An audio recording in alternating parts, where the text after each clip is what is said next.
ಗುರು ಸಾಕ್ಷಾತ್ ಪರಬ್ರಹ್ಮ ತಸ್ಮೈ ಶ್ರೀ ಗುರುವೇ ನಮಃ.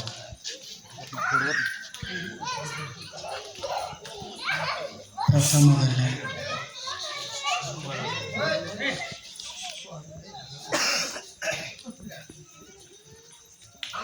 ಈ ಒಂದು ಗ್ರಾಮದ ಕ್ಷೇತ್ರಾಧಿಪತಿಗಳಾದಂಥ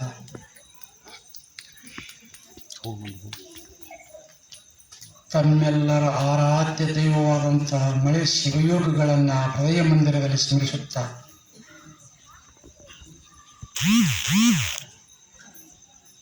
ಅಷ್ಟೇ ಈ ಒಂದು ಪರಮ ಪವಿತ್ರವಾದಂಥ ಚಿತ್ತರಿಗೆ ಮಹಾಂತ ಶಿವಗಳ ಮಹಾಪುರಾಣವನ್ನು ಪ್ರತಿಪಾದನೆ ಮಾಡ್ತಕ್ಕಂಥ ಮತ್ತು ನಮ್ಮ ಆತ್ಮೀಯ ಸಹೋದರರಾದಂಥ ಅಪಗಳು ಕೂಡ ಶರಣಾರ್ಥಿಗಳನ್ನು ತಿಳಿಸುತ್ತಾ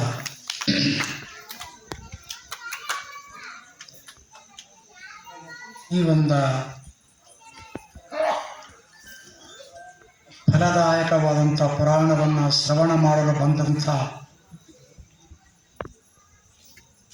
ತಮ್ಮೆಲ್ಲರಿಗೂ ಶರಣಾರ್ಥಿ.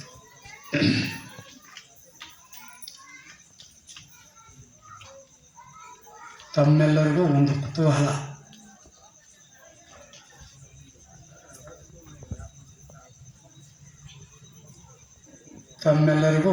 ಕುತೂಹಲ. ಇದೀಗ ಇವರು ಏನು ಹೇಳ್ತಿರ್ಬೋದು ಅಂತ.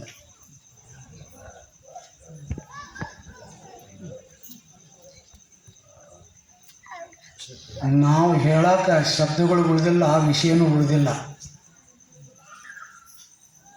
ಎಷ್ಟು ದಿವಸಗಳವರೆಗೆ ಅಪಗಳು ಬಹಳ ನಿರರ್ಗಳವಾಗಿ ಸುಶ್ರಾವ್ಯವಾಗಿ ಮಹಾಪುರಾಣವನ್ನು ಪ್ರತಿಪಾದನೆ ಮಾಡಿದ್ದಾರೆ. ತಾವೆಲ್ಲರೂ ಶ್ರವಣ ಮಾಡಿರಿ. ಉತ್ತಮವಾದಂಥ ವಿಚಾರಗಳನ್ನು ತಿಳಿಸ್ಯಾರ. ಬರೀ ವಿಚಾರಗಳೆಲ್ಲ ಅನುಭವದ ವಾಣಿ, ಭಕ್ತಿಯ ರಸವನ್ನು ತುಂಬಿದಂಥ ಜ್ಞಾನ ರತ್ನದಿಂದ ಕಂಗೊಳಿಸುವ ಆ ಅನುಭವದ ವಾಣಿಗಳನ್ನು ತಮ್ಮೆಲ್ಲರ ಹೃದಯದೊಳಗೆ ಸುರುವಿ ಬಿಟ್ಟಾರ. ಅದಕ್ಕೆ ತಾವೆಲ್ಲರೂ ಬಹಳ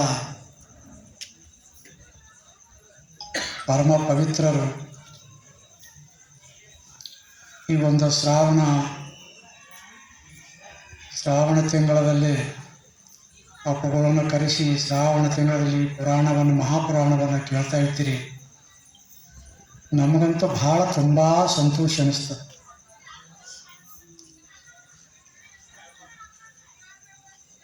ಈ ಒಂದು ಪವಿತ್ರವಾದಂಥ ಸಣ್ಣದಾದರೂ ಕೂಡ ಪರವಾಗಿಲ್ಲ ಭಕ್ತಿಯಿಂದ ತುಂಬಿ ತೊಳಕತಕ್ಕಂಥ ಕನ್ನಡ ಗ್ರಾಮ.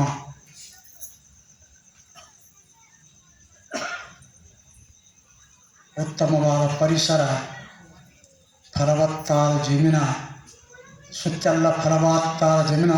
ನಿಮ್ಮೆಲ್ಲರಲ್ಲಿ ಫಲವತ್ತಾದ ಭಕ್ತಿ ಕಡಿಮೆ ಏನಿದೆ ನಿಮಗೆ. ಧನ ಸಂಪತ್ತು, ಜ್ಞಾನ ಸಂಪತ್ತು, ಭಕ್ತಿ ಸಂಪತ್ತು ಆ ಮಳೆ ಶಿವಗಳ ಕೃಪಾಶೀರ್ವಾದ ಇರುವವರೆಗೂ, ನಿಮ್ಮ ಸೂರ್ಯಚಂದ್ರ ಇರುವವರೆಗೂ ನಿಮ್ಗೆ ಏನೂ ಕಡಿಮೆ ಆಗೋದಿಲ್ಲ.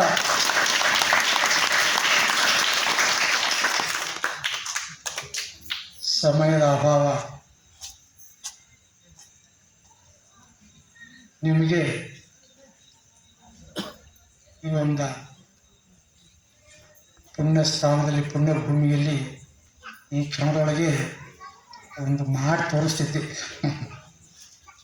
ಸಮಯದ ಅಭಾವ ಏನೋ ಒಂದು ಸ್ಫೂರ್ತಿ ಬಂದಿತ್ತು, ಮಾಡಲಿಕ್ಕೆ ಬರ್ತದೆ. ಇರಲಿ, ಈಗ ನಿಮಗೆ ಬಹಳ ಸಂತೋಷದಾಯಕವಾದಂಥ, ನಮಗೆ ಅಷ್ಟೇ ಸಂತೋಷ ಪಡ್ತಕ್ಕಂಥ ಒಂದು ಉತ್ತಮವಾದ ವಿಚಾರ ಏನು ಅಂತಂದರೆ, ಇನ್ನು ಮೇಲೆ ತಾವುಗಳ ಈ ಶ್ರಾವಣ ತಿಂಗಳಲ್ಲಿ ಯಾವುದೇ ಪುರಾಣಿದ್ರು ಅಪಗಳನ್ನು ಕರೆಸಿನೇ ಆ ಪುರಾಣವನ್ನು ಹಚ್ಚಬೇಕು, ಬೇರೆಯವರಿಂದ ಹಚ್ಚಬಾರದು. ನಮಗೆಲ್ಲರಲ್ಲಿ ಪ್ರಾರ್ಥನೆ. ಯಾಕೆ ಇಷ್ಟೊಂದು ಸರಳವಾಗಿ ಆಡಂಬರವಿಲ್ಲದೆ ನಿರರ್ಗಳವಾಗಿ ಅನುಭವದ ವಿಚಾರಗಳನ್ನು ತಿಳಿಸ್ತಕ್ಕಂಥವ್ರು ಕಡಿಮೆ. ಏನಾದರೂ ಆಸೆ ಆಕಾಂಕ್ಷೆ ಉಳ್ಕೊಂಡು ಏನಾದರೂ ಹೇಳ್ತಾರೆ. ಈಗ ಹೀಗೆ ನಿಷ್ಕಾಮ ಭಾವನೆಯಿಂದ ಹೇಳೋರು ಕಡಿಮೆ. ನಡುವೆ ಯಾರನ್ನಾದ್ರೂ ಕರೆಸಲಿ ನೀವು. ಬೇಕಾದ ಸ್ವಾಮಿಗಳ ಕರೆಸಲಿ, ಜಗದ್ಗುರುಗಳ ಕರೆಸಲಿ, ಶರಣ ಸಂತರ ಮಹಾತ್ಮ ಸಾಕಷ್ಟು ಅದಾರ. ಎಲ್ಲರೂ ಬೇಕಾದವ್ರೆ ಅದಾರ, ಬ್ಯಾಡ್ದವ್ರು ಯಾರು ಇಲ್ಲ. ಎಲ್ಲರೂ ಒಂದಿಷ್ಟು ಸತ್ಯಾಂಶ ಇರ್ತವೆ.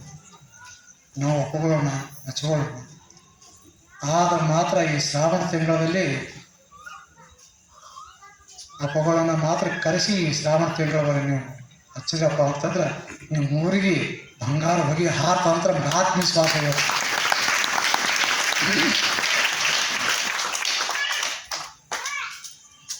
ಪ್ರತಿ ವರ್ಷ ಅವ್ರನ್ನ ಕರೆಸ್ರಿ. ಆಗೆಲ್ಲ ಒಬ್ಬರು ಕರೆಸೋದು ಅಷ್ಟೇ ಮುಖ್ಯ ಅಲ್ಲ, ಕರೆಸೋದು ಎಷ್ಟು ಮುಖ್ಯ ಇದೆ. ಕರೆಸಿ ಅವರ ಆಜ್ಞಾ ಪ್ರಕಾರವಾಗಿ ಭಯ ಭಕ್ತಿ ನಿಯಮ ವಿನಯಗಳಿಂದ ಅವರ ಆಜ್ಞೆಯನ್ನು ಪಾಲಿಸಬೇಕಾಗ್ತದೆ. ನೀವು ಸುಮ್ಮನೆ ಯಾಂತ್ರಿಕವಾಗಿ ಕರೆಸಿ ಹೊರನಚ್ಚಿ 4 ಜನ ಕುಂತ್ರ ಆಗೋದು. ಈಗ ಹ್ಯಾಂಗೆ ಕುಂತಿರಲ್ಲ. ಇಷ್ಟು ಜನ ಶ್ರವಣ ಮಾಡ್ತಕ್ಕಂಥವ್ರು ನಾವು ಯಾವ ಊರಲ್ಲಿ ನೋಡೇ ಇಲ್ಲ. ನಮ್ಗೆ ಅದ್ಭುತ ಅನ್ನಿಸ್ತದೆ, ಬಹಳ ಅದ್ಭುತ. ಸರ್ವಸಾಮಾನ್ಯವಾಗಿ ಒಂದು 200-300 ಜನ ಇರ್ಬೋದು. ಅಲ್ಲಿ ಹಿಡ್ಕೊಂಡು ಕುಂತಾರ. 300 ಜನ ತಿಳಿರಿ. ಎಷ್ಟೋ ಕೂಡ ಪುರಾಣ 300 ಜನ ಬಿಟ್ಟರೆ 30 ಜನ ಕೂಡುದಿಲ್ಲ. 30 ಜನ. ಇಂಥ ಒಂದು ಭಕ್ತಿ, ಇಂಥ ಒಂದು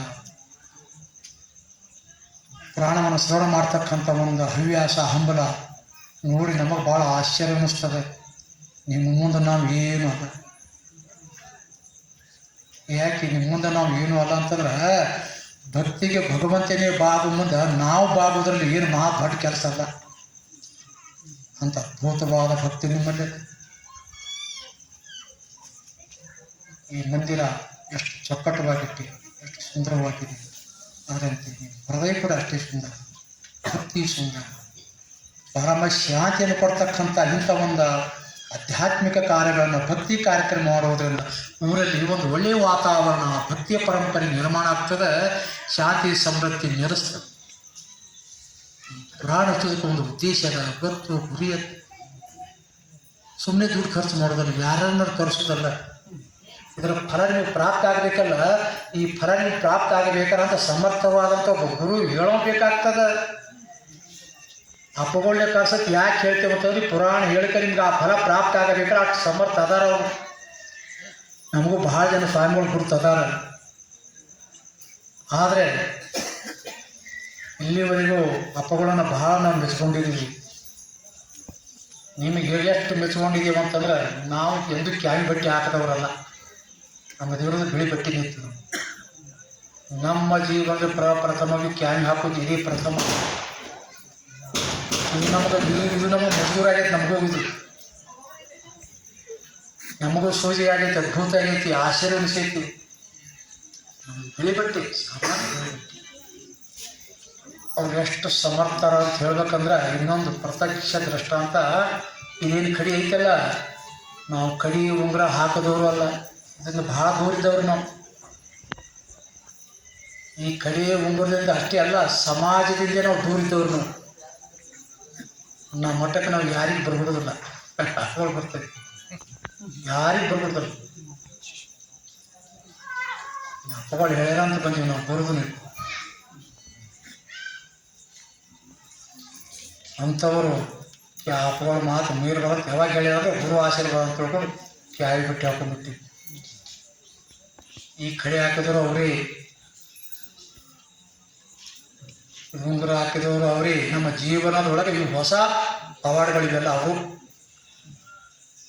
ಇದರಲ್ಲಿ ಏನು ಒಂದು ಮಹತ್ವದಪ್ಪ ಅಂತಂದ್ರೆ ಅವ್ರ ಶಕ್ತಿ ಎಷ್ಟು ಅದಾವ ಅಂತಂದ್ರೆ ನಿಮಗೆ ಪ್ರತ್ಯಕ್ಷವಾಗಿ ಈ ಸಭೆಯಲ್ಲಿ ನಿಮಗೆ ತಿಳಿಸ್ತೀವಿ, ದಿನ ಅನುಭವಿಸ್ತೀವಿ. ನಾವು ಇದು ಒಂದೇ ಐತಲ್ಲ, ಇದು ತಾನೇ ಶಬ್ದ ಆಗ್ತದೆ.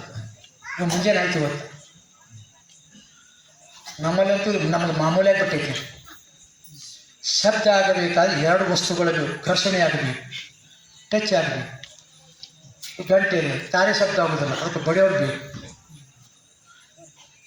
ಒಬ್ರು ಬಡ್ದಾಗ ಮಾತ್ರ ಅದು ಶಬ್ದ ಆಗ್ತದೆ. ಇದಕ್ಕೆ ಯಾರು ಬಡಿತಾರೆ? ತಾನೇ ಶಬ್ದ ಆಗ್ತದೆ.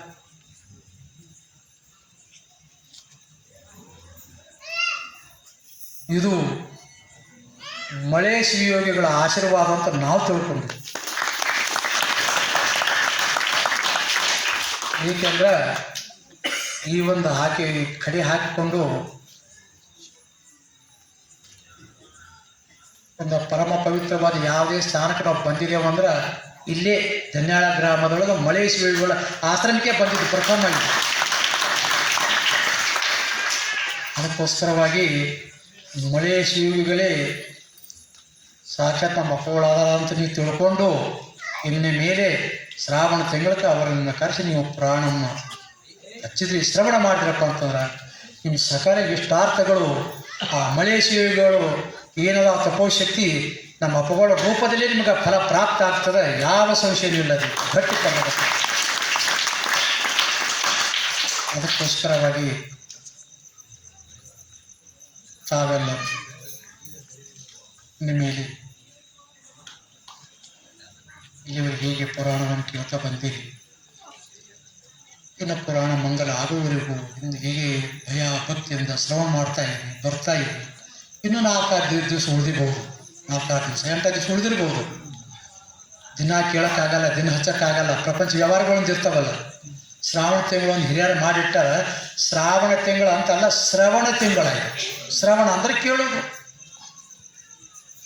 ಅದು ಗ್ರಾಮ್ಯ ಶಬ್ದದೊಳಗೆ ಶ್ರವಣ ಹೋಗಿ ಶ್ರಾವಣ ಶ್ರಾವಣ ಶ್ರಾವಣ ಅಂತ ಆಗೈತಿ. ಅದಕ್ಕೋಸ್ಕರವಾಗಿ ಈ ಶ್ರಾವಣ ತಿಂಗಳಲ್ಲಿ ಪರಮ ಪವಿತ್ರವಾದಂಥ ಈ ಚಿತ್ರಿಯ ವಿಜಯ ಮಹಾಂತ ಶಿವಿಗಳ ಪುರಾಣವನ್ನು ಮಂಗಲ ಶ್ರವಣ ಮಾಡ್ತಕ್ಕಂಥ ತಮ್ಮೆಲ್ಲರ ಒಂದು ಶುದ್ಧವಾದ ಭಕ್ತಿಗೆ ಇನ್ನೊಮ್ಮೆ ನಾವು ಶರಣಾರ್ಥಿಗಳನ್ನು ಹೇಳಿ, ಆ ಮಳೆ ಶಿವಿಗಳು ತಮ್ಮೆಲ್ಲರ ಜೀವನದಲ್ಲಿ ಬರ್ತಕ್ಕಂಥ ಎಲ್ಲ ಕಷ್ಟ ಪರಂಪರೆಗಳನ್ನು ಧ್ವಂಸ ಮಾಡಿ ನಿವಾರಣೆ ಮಾಡಿ ನಿಮ್ಮ ಜೀವನದಲ್ಲಿ ಸಂಸಾರದಲ್ಲಿ ವ್ಯವಹಾರದಲ್ಲಿ ಯಾವ ಎಡರು ತೊಡೆಗಳು ಬಾರದಂತೆ ಸುಖ ಶಾಂತಿ ಸಕಲ ಅಷ್ಟೈಶ್ವರ್ಯ ಕೊಟ್ಟು ಕಾಪಾಡಲಿ ಅಂತ ತಿಳಿಸಿ ಮಾತುಗಳಿಗೆ ವಿರಾಮವನ್ನು